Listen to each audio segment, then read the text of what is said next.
नमस्ते, अभिवादन आपका इनोसेंट इन्वेस्टर के इस नए वीडियो में दोस्तों जानेंगे बजट कैसा रहा, मार्केट कैसे चल सकती है आगे और किन कंपनियों को फायदा हो सकता है, इसको हम समझने की कोशिश करेंगे। बात करेंगे पेटीएम की भी, क्योंकि यहाँ पर लगा है आज 20% का लोअर सर्किट। क्या हो गया, आरबीआई ने इनके साथ क्या कर दिया, हम जानेंगे उसको भी अच्छे से। लेकिन पहले बात करेंगे बजट के इम्पॉर्टेंट पॉइंट्स की। ठीक है, बहुत ही आसान तरीके से मैं आपको समझाऊंगा, आप बने रहिएगा हमारे साथ। थोड़ी सी वीडियो लंबी हो सकती है तो आपसे पेशेंस की उम्मीद है, और वीडियो पसंद कर लेंगे, लाइक कर देंगे तो मुझे अच्छा लगेगा। तो सबसे पहले जिस चीज़ पे हमको फोकस रखना चाहिए वो है सरकार पैसा कहाँ खर्च करेगी, और दूसरी चीज़ सरकार पैसा कहाँ से लाएगी हम उसको बाद में देखेंगे, क्योंकि खर्च कहाँ कर रही है वही चीज़ दिखाती है सरकार की प्रायोरिटी कहाँ है। पहले देख लेते हैं सरकार का जो कैपेक्स है यानी कि कैपिटल एक्सपेंडिचर वो है कितना। वो है 11.11 लाख करोड़ का, यानी कि 11 लाख करोड़ रुपए सरकार खर्च करेगी। और ये अच्छी बात है, काफ़ी अच्छी बात है, क्योंकि इसमें इम्प्रूवमेंट हमको देखने को मिल रही है। देखो, हर किसी की उम्मीदें सरकार से बहुत ज़्यादा होती हैं, बहुत ज़्यादा, लेकिन सरकार सबकी उम्मीदों को नहीं फुलफिल कर सकती है, ये हम भी जानते हैं। ठीक है, तो 11.11 लाख करोड़ बहुत अच्छा नंबर है, इससे हमको भी खुश होना चाहिए, आपको भी खुश होना चाहिए। ठीक है, जो हमारी जीडीपी है उसका ये जो पैसा है 11.11 जो है लाख करोड़, ये उसका 3.4% है। तो आप समझ सकते हो कि अपनी जीडीपी कितनी बड़ी है, यानी कि मैं यहाँ पर लिख देता हूँ 3.4% of x is equal to 11.11। This is the equation. इसको कौन सॉल्व करेगा और आंसर बताएगा नीचे। चलो, ये एक मैथमेटिकल क्वेश्चन हो गया, बाकी आसान है इसको सॉल्व करना। और नॉर्मली भी आप देख सकते हो कि अगर 3% की वैल्यू लगभग 10 लाख करोड़ के आसपास है तो 100% की वैल्यू आपको पता चल गई होगी।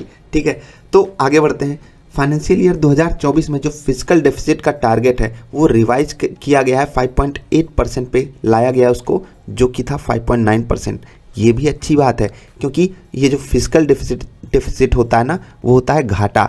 सरकार का घाटा इन द सेंस लॉस करती है सरकार अपने देश को चलाने के लिए, क्योंकि हम अभी डेवलप्ड नहीं हो गए हैं, और बहुत सारी डेवलप्ड कंट्रीज़ भी इसी लेवल पे ही चलती हैं। अब मैं आपको दूसरे एंगल से इसको समझाऊं तो होता क्या है दोस्त, कि अपना जो देश है ना, यहाँ पर खर्चे बहुत हैं। जैसे एक मूवी आई थी ना, आमदनी अठन्नी खर्चा रुपया।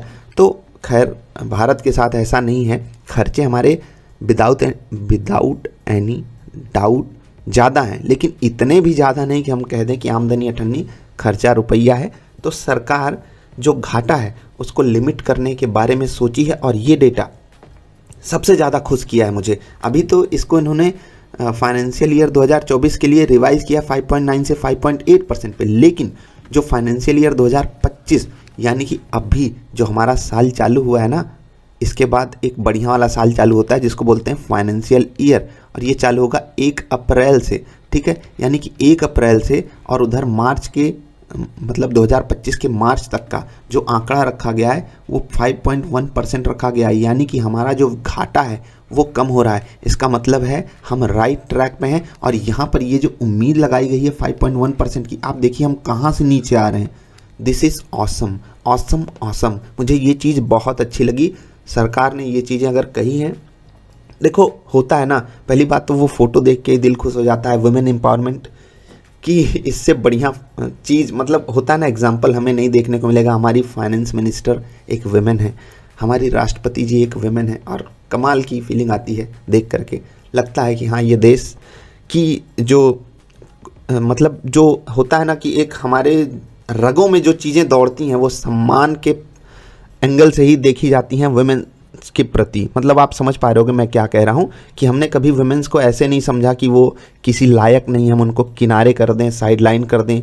हमने उनको हर जगह साथ लेकर ही चलने की बात सोची है। हमें पता है हम उन्हीं से हैं, और बिना उनके कोई भी चीज़ अच्छे से पॉसिबल हो ही नहीं सकती। ठीक है, अब आगे देखिए 2025-26 में ये जो फिजिकल डेफिसिट है ये 4.5% पे लाने की बात सरकार सोच रही है। दिस इज़ ऑसम, मज़ा आ गया। मार्केट बोरोइंग यानी कि सरकार मार्केट से कितना पैसा उठाएगी, यहाँ पर आप देख सकते हो 14.13 लाख करोड़ सरकार उठाएगी।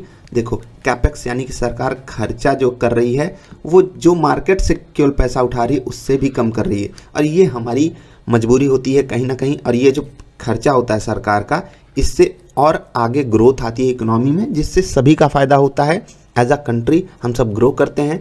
एज अ पर्सन जब आप रियल लाइफ में बाहर निकलते हो तो आपको फील आता है कहाँ सरकार पैसे खर्च कर रही है, और वो पैसे सरकार कहाँ खर्च करती है वो आपको पता है। ठीक है, मार्केट बोरोइंग आप जो नेट देखोगे ये ग्रॉस मार्केट बोरोइंग है, और मार्केट बोरोइंग का मतलब क्या होता है, हम बाजार से पैसा उठाए हैं और अगर हम लिए हैं तो हम देते भी हैं। तो इसीलिए जैसे एक ग्रॉस एनपीए होता है वैसे एक नेट एनपीए होता है। हम नेट मार्केट बोरोइंग भी देखेंगे जो कि लगभग पहुंच रही है कैपेक्स के पास ही। ठीक है, और एक चीज़, इन सब चीज़ों को थोड़ा दिल पे मत ले लीजिएगा कि आपको ये सब जो डेटा है ये पता होना चाहिए मार्केट में पार्टिसिपेट करने के लिए, कुछ भी नहीं। अगर आपको मैं एकदम दूर से ऐसे यहाँ से बताऊँ तो एज एक्सपेक्टेड है, बहुत ही नॉर्मल सा बजट है। हाँ, हम सब उम्मीद यही लगा रहे थे। देखो मैंने आपसे पहले भी कहा था बजट से पहले अलर्ट रहना, क्योंकि आपको हो सकता है कि कुछ रसगुल्ले का लालच दे करके वहाँ पर कड़वी मिठाई मिल जाए, लेकिन कुछ भी ऐसा नहीं हुआ। हम सब उम्मीद यही कर रहे थे कि हम सबको टैक्स में रियायत मिले, लेकिन सरकार ने अभी ये खैर इंटरिम बजट है तो हम वहाँ पर कुछ कह नहीं सकते, लेकिन हाँ थैंक्स काफ़ी बोला है निर्मला जी ने। दिल खुश हुआ इस चीज़ को सुन करके कि काफ़ी थैंक्स बोल रही थी। और देखो होता क्या है, इस देश ने हमेशा जब भी उसको रियायत मिली है ना तो दिल खोल के उसका स्वागत किया है। हमने टैक्स स्लैब में छूट दी, हमने टैक्स रेट में छूट दी, तो कॉर्पोरेट टैक्सेस में देखिए इजाफा आया। उसके बाद जब ज़्यादा लोग टैक्स उसके ब्रैकेट में आ रहे हैं तो वो अपना मतलब दिल खोल के पैसा दे भी देते हैं। अगर आप छूट दोगे उनको, ठीक है, तो वो आकर के प्यार से पैसे दे देते हैं। थोड़ा एरिया ब्रॉड करना चाहिए, ज़्यादा लोगों को इसमें लाना चाहिए, ज़्यादा लोग पार्टिसिपेट करें बस। ठीक है, बाकी आप यहाँ पर देख सकते हो नॉमिनल जीडीपी की जो ग्रोथ है वो लगभग 10.5% पे देखी गई है। फूड सब्सिडी, हाँ ये चीज़ है, 2.12 लाख करोड़ सरकार इस पे खर्च करेगी। डाइवेस्टमेंट टारगेट 2024 फाइनेंशियल ईयर की बात हो रही है, 30,000 करोड़ ये कट किया गया है, 30,000 करोड़ पे आया है, और 2025 में ये सेट किया गया है 50,000 करोड़ पे। डाइवेस्टमेंट क्या होता है, देखो जो सरकारी कंपनियां होती हैं उनको जब सरकार बेच के पैसा अपने हाथ में ले लेती है, इसी को कहते हैं डाइवेस्टमेंट। ऊपर के दो चीज़ें हम मिस कर गए। रिवाइज एक्सपेंडिचर 2024 के लिए फाइनेंशियल ईयर 2024 के लिए जो रिवाइज्ड एक्सपेंडिचर है, खर्चे समझ रहे हैं ना, नेट खर्चे वो हैं 44.90 लाख करोड़। अब आप सोचोगे खर्चे और कैपेक्स में क्या अंतर है, तो बहुत बड़ा अंतर है। देखो खर्चा भारत को किन पे करना पड़ता है, जो प्रायोरिटी जिनको दी जाती है, जैसे कि विमेंस हो गए, जो निचले तबके हैं जिनके पास पैसे नहीं है खाने को, जो सब्सिडी वगैरह है। आप समझ पा रहे होंगे सरकार को बहुत काम ऐसे करने पड़ते हैं जहां पर उसको कोई आउटपुट, ऑलमोस्ट जीरो आउटपुट मिलता है, लेकिन मजबूरी है। जैसे कि आपको शायद आगे स्कीम्स वगैरह आएंगी तो मैं वहाँ पर बताऊँगा। ठीक है, तो वो चीज़ आप देख लीजिए। और उसके बाद जो है रेवेन्यू रिसिप्ट, सरकार जो पैसे कमाती है वो है लगभग 30 लाख करोड़, और ये जो आंकड़ा आया है वो 26.99 लाख करोड़ के मुकाबले आया है। ये भी अच्छा आंकड़ा है, ये बुरा आंकड़ा नहीं है, समझ रहे हैं ना, क्योंकि भैया हमारी इनकम बढ़ रही है और हम उसका एस्टिमेट लगा रहे हैं बढ़ने का, तो ऑफकोर्स थोड़ा बहुत ऊपर नीचे हो सकता है, बहुत ज़्यादा ऊपर नीचे होगा नहीं। हाँ, जिनको समझना है कि रेवेन्यू रिसिप्ट क्या होता है, बहुत ही आसान भाषा में समझ लो कि आप कोई समोसे की दुकान लगाते हो, बुरा मत मान जाना कोई लोग, बहुत अच्छे समोसे बनाने वाले लोग हैं, उनका सम्मान करना चाहिए। मैं एक एग्जांपल दे रहा हूँ, आप जो नॉर्मली सामान खरीद के लाते हो, ठीक है, लेट से कि आप 100 रुपये का सामान लाते हो, ठीक है, उसमें से आप जो सेल करते हो वो होती है 150 की, आपके जो ऑपरेटिंग एक्सपेंसेस हैं वो लगे 25 रुपये के, तो आपका नेट प्रॉफिट हुआ 25 रुपये का। ठीक है, तो अब आप देख लीजिए 100 रुपये खर्च करके आपने 25 रुपये कमाए, सो 25% के मार्जिन के साथ ओवरऑल जो आपकी इनकम हुई वो हुई 25 रुपये। इसी को हम रेवेन्यू रिसिप्ट मानते हैं। ऐसे समझ लो कि नॉर्मल बिजनेस जो आप करते हो उससे जो कमाई आती है आपकी, ठीक है, नॉर्मल बिजनेस की कमाई। और सरकार कौन सा बिजनेस करती है, यानी कि सरकार पैसे कहाँ से कमाती है वो आपको पता है, आप जानते हो, एकदम आसान सी बात है। सरकार कहाँ से पैसे नहीं कमाती वो भी हमको पता है, कहाँ से कमाती है वो भी हमको पता है। तो ये सब चीज़ें हमने देख ली जो पैसे से डायरेक्टली रिलेटेड है। अब कुछ सरकार की तरफ से अनाउंसमेंट भी देखेंगे, लेकिन उससे पहले दो चीज़ें हम आपके साथ डिस्कस करेंगे। पहली चीज़ तो है दोस्त कि सरकार ने लगभग 6 लाख करोड़ डिफेंस के लिए एलोकेट किया है इस बजट में। देखो पिछली बार शायद 4 पॉइंट समथिंग था, तो ज़्यादा देना आर्मी को अच्छी बात है, लेकिन मैं एक चीज़ यहाँ पर होता है ना कि ये पैसा खर्च कहाँ हो रहा है ये थोड़ा सा हमको पता चलना चाहिए। बाकी यार सिक्योरिटी का इशू है तो इसमें हम कुछ नहीं कर सकते, होता है ना कि सही जगह पे खर्चे हों तो अच्छा लगे, लेकिन ये चीज़ आप न्यूट्रल टू पॉजिटिव ही मानिए इसको बिल्कुल। लेकिन एजुकेशन पे इन्होंने कम किया है, अब वो 5-7% ही कम हुआ है, लेकिन फिर भी कम हुआ है, बढ़ना चाहिए यार। और काफ़ी ज़्यादा वहाँ पर स्कोप है बढ़ने की, ज़्यादा ज़रूरी है। पढ़ाई के ऊपर खर्चा बनता है यार, लेकिन अभी मुझे नहीं समझ में आ रहा है वहाँ पर क्यों कम हुआ है। बाकी फाइनेंशियली स्टेबल बजट पेश किया है निर्मला जी ने, उसके लिए उनको धन्यवाद। अब हम आगे देख लेते हैं और क्या चीज़ें हैं जिस पे सरकार फोकस कर रही है। जो मेन चीज़ थी वो लगभग हमने डिस्कस कर ली है। अब थोड़ा सा अपने देश को हम समझने की कोशिश करेंगे कि सरकार का फोकस कहाँ पर है, उसी से हमको समझ में आ जाएगा। और ये वीडियो आपको कंप्लीट देखनी चाहिए, क्योंकि यहाँ से आपको एक होता है ना कि एक अंदेशा मिलता है, एक संदेशा मिलता है कि हाँ चल क्या रहा है देश में। तो सरकार बोली है कि लगभग 1 करोड़ घर बनाएगी और उनको 1 करोड़ घरों को, गलती हो गई, 300 यूनिट फ्री बिजली देगी जो नया सोलर पावर पॉलिसी है उसके तहत। ये बहुत अच्छी बात है, बहुत अच्छी बात है। पहली चीज़ हम ग्रीन एनर्जी पे फोकस कर रहे हैं।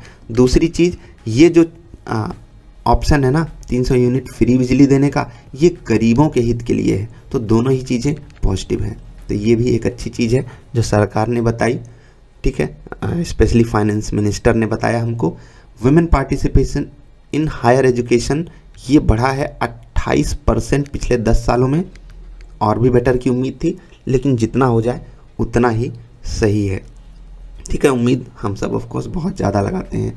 टारगेट फॉर लखपति दीदी, आपको ये ना पता हो तो मैं आपको एक हिंट दे रहा हूँ कि भैया ऐसी वुमेन एंटरप्रेन्योर्स, क्या बोलते हैं उसको, जो भी बोलते हैं, को खड़ा करना है जो अपने दम पे पैसे कमाती हों। और ये आंकड़ा बढ़ाया गया है 2 करोड़ से 3 करोड़, यानी कि वुमेन्स को एम्पावर किया जाएगा। आप काम कीजिए, अपने पैरों पे खड़े रहिए, अपने हाथ से पैसा कमाना सीखिए। और वो वुमेन्स, आप विश्वास नहीं मानेंगे, अगर हम एक ऐसी वुमेन को खड़ी करते हैं ना किसी सोसाइटी में, तो उसको देख करके बहुत सारी वुमेन्स इंस्पायर होती हैं, और वो जो खड़ी हुई है वो और लोगों का भी रीज़न बनती है पैसे कमाने का।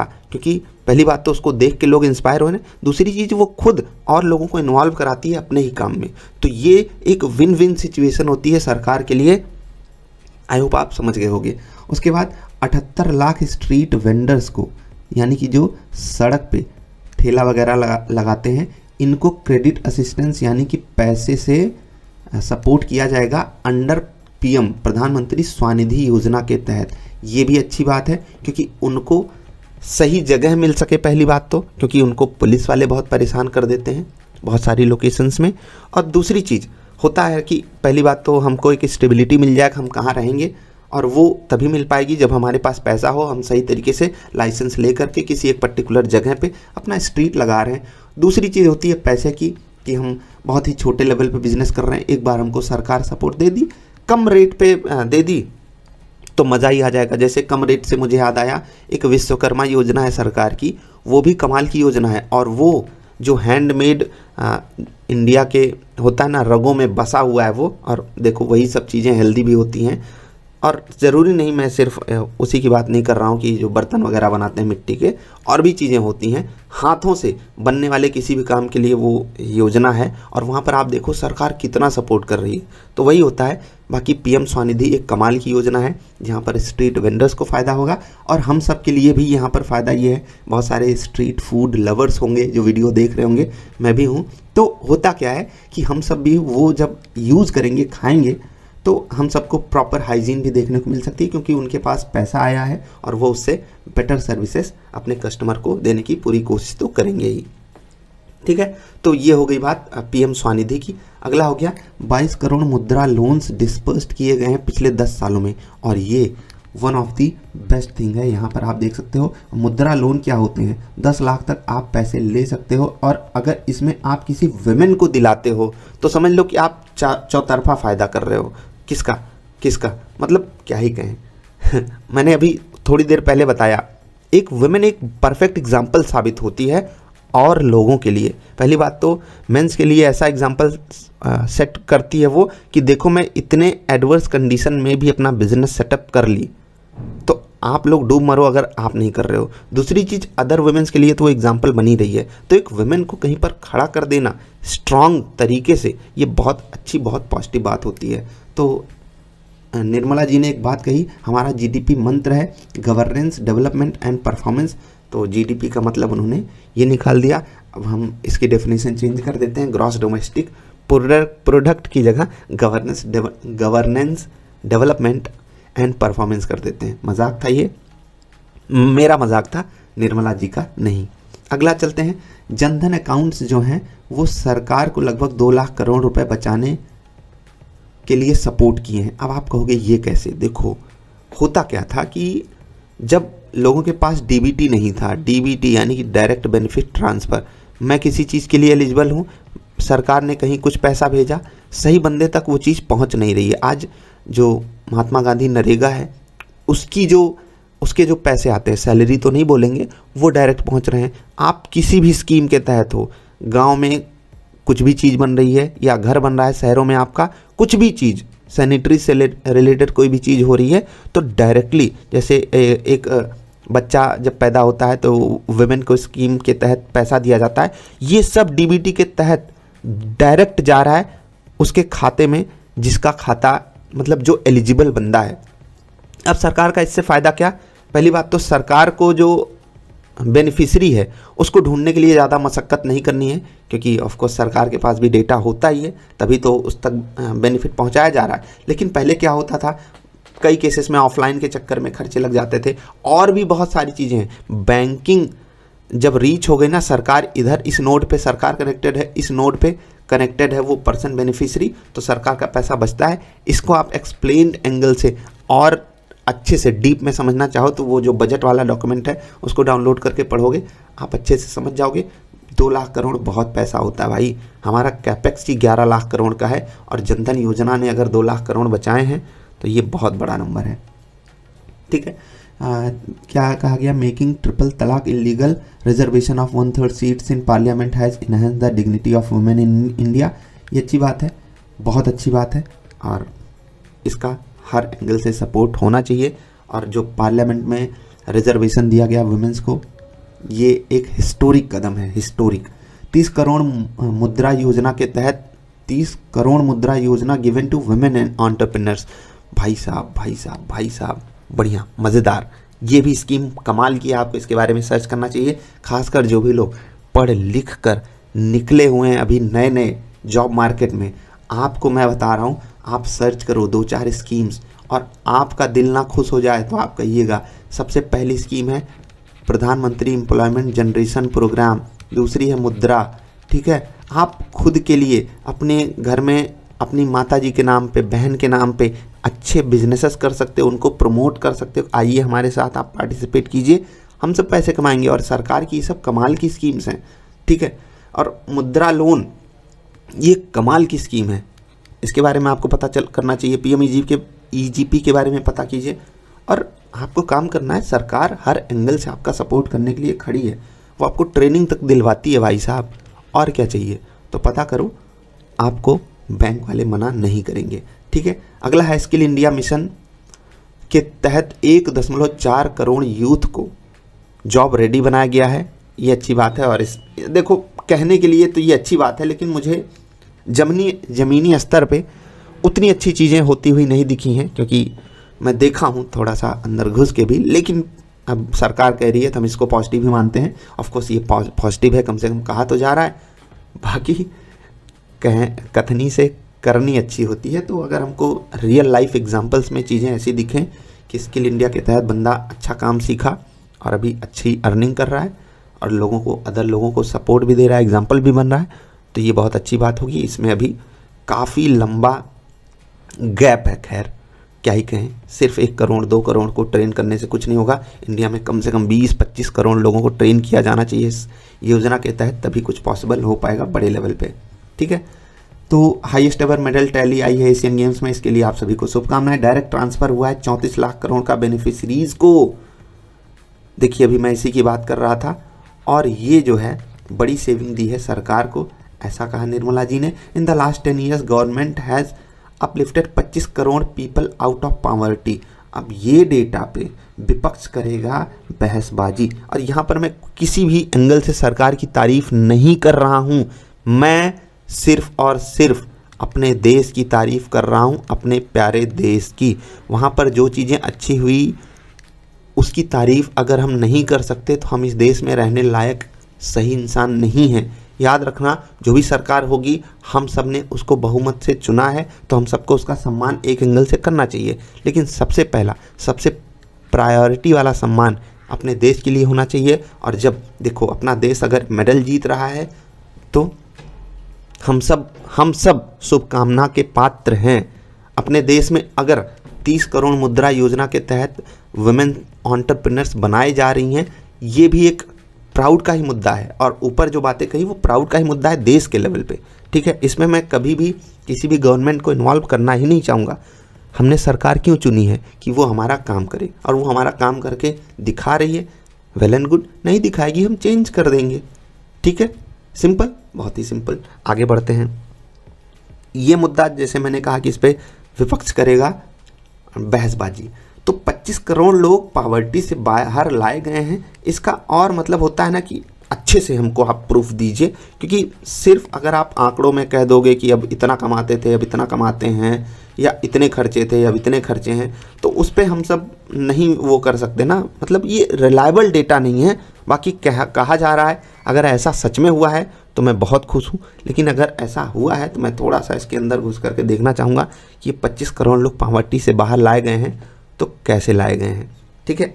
अगली बात, गरीब, युवा, महिला और अन्नदाता। गरीब, ये गराब क्या है? अच्छा, वो इकोनॉमिक टाइम्स से ये डेटा उठाया गया है, तो उनकी तरफ से एक स्पेलिंग मिस्टेक हुई है। खैर चलिए, सिर्फ एक ही हुई है। युवा मतलब हम और आप, महिला मतलब हमारे आपके घर में जो महिला हैं, अन्नदाता मतलब फार्मर्स ऑफ इंडिया। ये इनकी हाईएस्ट प्रायोरिटी हैं, ठीक है। इसमें हम आप जैसे लोग हैं ही नहीं, स्टूडेंट वाले, जॉब वाले, ठीक है। इनको सरकार कोई प्रायोरिटी नहीं देती है, मजाक कर रहा हूँ। हाईएस्ट प्रायोरिटी में ये लोग हैं, और होना भी चाहिए, क्योंकि इनकी बदौलत हम खा रहे हैं, इनकी बदौलत हम जिंदा हैं। ऑफ कोर्स आप हटा के देख लो, ऐसी तैसी हो जाएगी। युवा खैर हैं, स्टूडेंट और खैर हम लोग युवा हैं यार। एक चीज़ तो है, सरकार में हम लोग फॉरमोस्ट प्रायोरिटी हैं। बस वो होता है ना स्किल के तहत, और जो लोग हंगामा करते हैं कि सरकारी नौकरियां नहीं आ रही हैं, उनको भी सरकार कुछ अच्छे से जवाब दे तो अच्छा लगेगा। बाकी ठीक है, तो मतलब हम लोग भी प्रायोरिटी में आते हैं। देयर कल्याण इस देश का कल्याण, हाँ बिल्कुल, बिना हमारे कल्याण के इस देश का कल्याण हो ही नहीं सकता, ठीक है। आगे पढ़ते हैं। The Indian economy has witnessed great transformation in the last 10 year. चलिए, कहने के लिए अच्छी बात है। The country is facing enormous challenges and government overcame.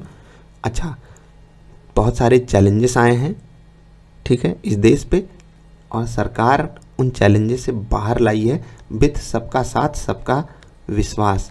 ये सरकार की एक टैग लाइन है, जिसको बोला निर्मला जी ने, the fruits of development reached to every state. हर स्टेट के साथ मतलब कोई भी भेदभाव नहीं हो रहा है। द पीपल ब्लेस्ड, फ्रूट मतलब फल मिला है डेवलपमेंट का सभी स्टेट को, सभी स्टेट ने एंजॉय किया उस चीज़ को, ठीक है।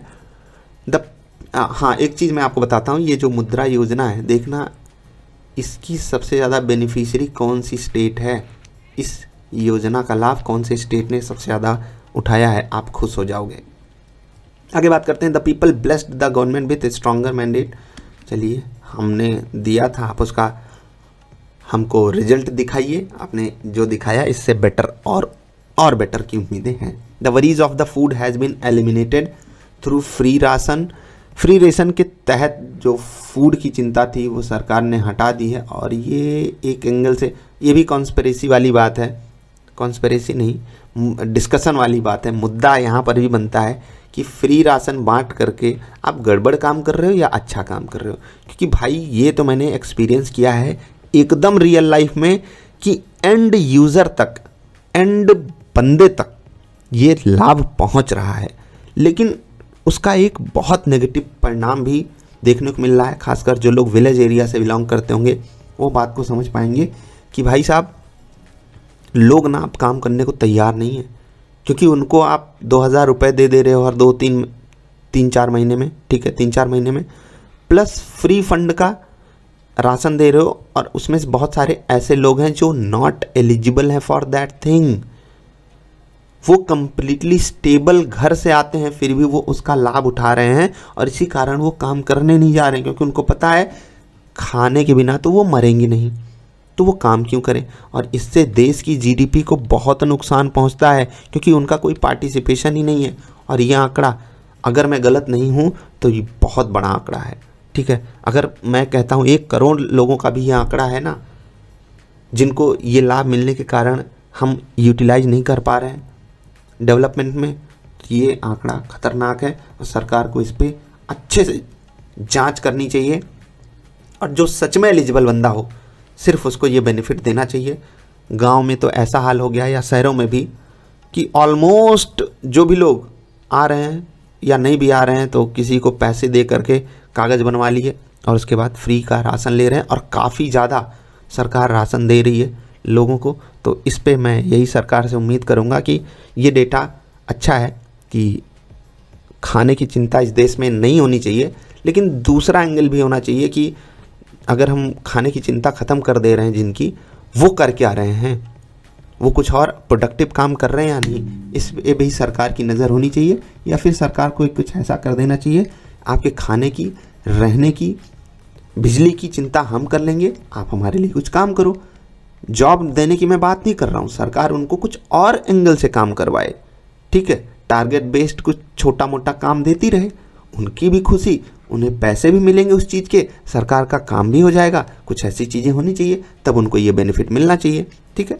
मैं सिर्फ एक सजेशन दे सकता हूँ, बाकी सरकार के लोग बहुत समझदार हैं और वो जो भी करेंगे अच्छा ही करेंगे। बस जो चीज़ें मुझे पर्सनली फील हुई वो मैंने आपके साथ डिस्कस करी। एमएसपी, ये सपोर्ट प्राइस होता है, मिनिमम सपोर्ट प्राइस, ये बढ़ाया गया है पीरियडिकली फॉर द अन्नदाता, यानी कि फार्मर्स के लिए जो एमएसपी है। लेट्स से कि एक किसान है, वो गेहूं पैदा किया, चावल पैदा किया, चना पैदा किया, या व्हाटएवर। चने से याद आया, बहुत तगड़ा सुपर फूड होता है, आप सबको अपने डाइट में मस्ट मस्ट मस्ट हैव, मतलब होता है ना, डॉक्टर बोल दे यू शुड हैव दिस, तो मैं भी वही आपको बोल रहा हूँ, करके देखो, अच्छा लगेगा, खासकर जब वो स्प्राउट के रूप में यूज़ किया जाए, ठीक है। काले चने की बात कर रहा हूँ, काबुली और अफ़गानिस्तान वाला चना मत खाने लगना, मजाक कर रहा हूँ, वो भी अच्छा होता है, लेकिन जो अपने देश का चना है वो काफ़ी कमाल का है, ठीक है। अब मैं किस पे था, एमएसपी की बात हो रही थी, अन्नदाता, हाँ एमएसपी हो रही थी, किसान ने चावल दाल या जो भी उगाया। अब किसी समय में उसकी फसल कम होती है, किसी समय में उसकी फसल ज़्यादा हो जाती है, डिपेंड करता है वेरियस फैक्टर्स पे। और जब उसकी फसल ज़्यादा हो जाए तो रेट कम ना हो जाए उस चीज़ का, इसीलिए सरकार देती है मिनिमम सपोर्ट प्राइस, कि एक फ़िक्स प्राइस सरकार कर देती है। लेट्स से 1500 रुपये क्विंटल है तो आप आराम से इतना पैसा हमसे ले सकते हो एमएसपी के रूप में, और आपको इसमें नुकसान नहीं झेलना पड़ेगा। और इसको बढ़ाया है इस सरकार ने पीरियडिकली, जो कि एक अच्छी बात ही मानी जाएगी। गरीब, युवा, महिला, अन्नदाता इनकी हाईएस्ट प्रायोरिटी हैं, तो हम लोग इनकी हाईएस्ट प्रायोरिटी में आते हैं। बाकी अगर आप दूसरे एंगल से देखना चाहो, या तो बंदा गरीब है, ठीक है, या तो बंदा युवा है, या तो वो महिला है, 50% लोग यहाँ से कवर कर लिए गए, लगभग 60-65% लोग यहाँ से कवर कर लिए गए, हम 70 मान लें। और अगर हम अन्नदाता को भी जोड़ लें, गरीब को जोड़ लें, तो बचा कौन। मतलब मैं कह रहा हूँ कि प्रायोरिटी में ये सबको डाल के रखे हैं। अगर वही टॉप के 10% लोगों को हटा दें तो ऑलमोस्ट सारे लोग इसमें आ जाते हैं। और मैं चाहता हूँ कि आप सब टॉप 10% में आ जाओ, जिससे सरकार को आपकी फ़िक्र ना करनी पड़े। लेकिन ये वाला एंगल तो हम लोगों के ऊपर से अभी जल्दी तो नहीं हटने वाला, युवा वाला, तो क्या ही कहें। तो ये था डिस्कशन लगभग इस बजट पे, इंटरिम बजट पे। आपको कैसा लगा बताइएगा। आप चलिए डिस्कस करते हैं बाज़ार के बारे में, ठीक है। पहले बाज़ार के बारे में क्या ही डिस्कस करें, एकदम स्टेबल होकर के चलिए। पेटीएम के बारे में डिस्कशन बनता है, क्योंकि ये 20% टूटे हैं आज ये स्टॉक लोअर सर्किट पे खुला, लोअर सर्किट पे ही रहा सारा दिन 20% नीचे ये अपनी शक्ल मुरझा के बैठा हुआ था। ऐसा क्या हुआ, आरबीआई ने इनके ऊपर भयंकर वाला एक्शन लिया है, भयंकर। इसीलिए मैं कहता हूँ कि आप लोग अपनी ज़िंदगी में हमेशा सत्य के साथ खड़े रहना, पॉजिटिव चीज़ें ही करने की कोशिश करना, गलत मत करना, बड़ों का कहा मानना। अब बड़ों का कहा मतलब भारतीय रिजर्व बैंक बैंकों का बैंक है, ये आप सब जानते हो, ठीक। अब ये इनको लगातार एक फ़ाइन भी लगी थी, मुझे अगर याद है पीछे, मुझे एग्जैक्टली डेट नहीं याद, लेकिन 5-6 करोड़ रुपए की फ़ाइन आरबीआई ने लगाई थी इनके ऊपर। प्लस आप चाइना से दोस्ती दिखाओगे, खैर अभी तो इन्वेस्टमेंट कम हुई थी चाइना की, इनमें कम किया है चाइना की कंपनी, अलीबाबा शायद थी, 197 कम्युनिकेशन, यही ना, 197 कम्युनिकेशन। और इस कंपनी के ऊपर सरकार ने, एक्चुअली आरबीआई ने बैन लगा दिया है। 29 तारीख शायद वो डेट दी गई है जब से यहाँ पर कोई भी ट्रांजैक्शन नहीं किया जा सकता है। No other banking services other than those referred in above like fund transfer irrespective of name and nature of services like AEPS, IMPS etc. BBPO UPI facility should be provided by bank after 29 फरवरी 2024।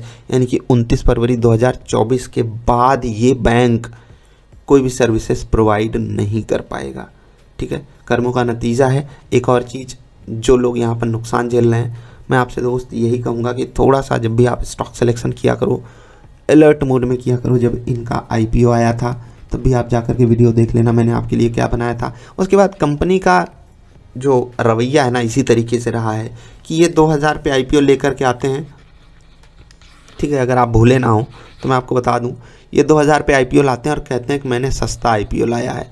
उसके बाद वो stock वहाँ से गिरना चालू होता है, गिरना चालू होता है, गिरता गिरता गिरता गिरता, मुझे अगर याद है 500 के भी नीचे गया था, ठीक है। और उसके बाद खुद ही बेच दे रहे हो शेयर्स। आईपीओ फ्रॉड करने के लिए लाया गया, इस पर कभी कोई जांच बैठेगी ही नहीं, और यही होता है कॉर्पोरेट लेवल पे फ्रॉड। लेकिन अब क्या ही कहें, कर्मों का नतीजा मिला है इनको। और मैं चाहता हूं कि इस स्ट्रिक्ट एक्शन के बाद और भी जगहों पे जो फ्रॉड्स किए जा रहे हैं, और ये फ्रॉड, मैं डायरेक्ट फ्रॉड की बात नहीं कर रहा हूँ, फ्रॉड यही है कि आप गाइडलाइन को फॉलो नहीं कर रहे हो, आप हमारा डेटा ब्रीच कर रहे हो, ठीक है। ये भी एक लेवल का फ्रॉड ही होता है, ठीक है। हमारे साथ आप धोखा कर रहे हो, दिस इज़ फ्रॉड। और इसीलिए यहाँ पर आरबीआई ने एक्शन भी लिया है। तो मैंने आपसे भी कह दिया कि थोड़ा सा अलर्ट रहने की ज़रूरत है हम सभी को भी अपनी लाइफ में, क्योंकि at the end of anything, day, week, month, year या लाइफ, कर्मा प्रिवेल्स। और जब कुछ ऐसा होता है ना, डायरेक्ट एक्शन होता है हमारे खिलाफ, तो हम बहुत रोते हैं, बिलखते हैं। ऐसे 20% हम नीचे गिर जाएंगे, हम मुंह सुखा के बैठ जाएंगे, लेकिन हम ये नहीं देखते कि हमने कर्म क्या किए हैं। अब जो शेयर होल्डर्स ऑफ पेटीएम हैं, मेरी उनके प्रति पूरी सहानुभूति है। बस आपसे यही कहूँगा दोस्त कि क्या कहें, कि आप लोग आगे से जब भी कोई स्टॉक बाई करो ना, तो काफ़ी ज़्यादा प्रॉपर रिसर्च किया करो, और डाइवर्सिफिकेशन इज़ मस्ट। आज आपका पोर्टफोलियो अगर 5 स्टॉक्स में डाइवर्सिफाइड होता, 5 स्टॉक्स में, ठीक है, आप 20-20 रुपये हर जगह डाले होते, आज ये 20% गिर भी जाता, ठीक है, तो आपको केवल और केवल 4% का लॉस होता। समझ रहे हैं ना, आपका एक स्टॉक 20% गिर जाता, 20% के लोअर सर्किट पे चला जाता, तो भी आपको केवल और केवल 4% का लॉस होता। बस आपको डाइवर्सिफाइड स्टॉक्स में अपनी पोजीशन बनानी थी। So this is known as mitigating the risk. और आप ये चीज़ बिना किए मार्केट में लंबे समय के लिए टिक नहीं सकते हो, तो कम से कम इतना करने की कोशिश कीजिए। अभी आपसे विदा लेने का समय है। मार्केट पे मैं अभी कोई व्यू नहीं देना चाहूँगा, पहले जो कहा था वही चीज़ मान्य है। इस बजट से मेरी जो उम्मीदें थी लगभग वही बातें कही गई हैं। हाँ, कुछ चीज़ें से जिनसे मैं इम्प्रेस हुआ हूँ वो हो गया, कैपेक्स वाले से थोड़ा बहुत नहीं, काफ़ी ज़्यादा इम्प्रेस हुआ हूँ, ठीक है। और उसके बाद जो वित्तीय घाटा है, यानी कि फिस्कल डेफिसिट वाला डेटा, उससे भी मैं काफ़ी इम्प्रेस हुआ हूँ। ये जो 2 डेटा हैं कमाल के हैं। बाकी एजुकेशन पे सरकार को ज़्यादा खर्चा करना चाहिए, ज़्यादा से ज़्यादा, ठीक है। और एजुकेशन को अपने यहाँ रिसर्च बेस्ड बनाना चाहिए। और जो छोटे बच्चों पे बोझ है ना, खासकर 10th क्लास तक के बच्चों पे, वो काफ़ी कम कर देना चाहिए, और वहाँ से हमें प्रोडक्टिव चीज़ें बाहर लानी चाहिए। दूसरे एंगल से उनको आप बोझ दीजिए कि पढ़ाई का जो बोझ है ना स्कूल के तरफ से वो फालतू वाला है और वो बच्चे को सिर्फ स्ट्रेस दे सकता है। और 11th 12th को भी थोड़ा सा अलग लेवल से प्रोडक्टिव बनाइए, क्योंकि यहाँ पर जो डेटा हमको पढ़ाया जा रहा है वो कोई काम नहीं आता यार, कोई काम नहीं आता। इवन 11th 12th में जो चीज़ें पढ़ाई जाती हैं, आप इंजीनियरिंग करो तो कुछ एक सेक्टर की चीज़ें पढ़ाई जाती हैं, आप मेडिकल में जाओ कुछ एक सेक्टर की चीज़ें पढ़ाई जाती हैं। तो 10th से आप उसको और ज़्यादा सेलेक्टिव बनाने की कोशिश करो और जो उसके लिए बहुत ज़रूरी हो आप उसको सिर्फ उस पर फोकस करा करके उसकी स्किल में इजाफा करने की कोशिश कीजिए, ये अच्छा रहेगा। बाकी सरकार के लोग ज़्यादा समझदार हैं, वो जो करेंगे अच्छा करेंगे। अभी मैं आपसे विदा ले रहा हूँ। हाँ, सरकार ने बजट में काफ़ी चीज़ों के ऊपर और भी फोकस किया है। अगर मैं बताना चाहूँ, पहले रेल बजट अलग आता था, अभी उसके ऊपर भी काफ़ी चीज़ें हुई हैं वंदे भारत को लेकर के, और सड़क से रिलेटेड सरकार ने काफ़ी बातें कही हैं। तो वो सब चीज़ें आप जा कर के पढ़ सकते हो। जो मुझे अच्छी लगी, ज़रूरी लगी बातें, वो मैंने आपके साथ डिस्कशन किया। और अन्य डेटा जो भी आपको जानना है वो आप बजट के ऑफिशियल डॉक्यूमेंट से पढ़ सकते हो। अच्छे से लंबा डॉक्यूमेंट है, लेकिन आपको वहाँ पर एक अच्छा व्यू मिल जाएगा। ठीक है, तो अभी के लिए इतना ही। जल्दी मिलेंगे ढेर सारी अच्छी और कमाल की वीडियोज़ में। वीडियो देखने के लिए आपका आभार। नमस्कार।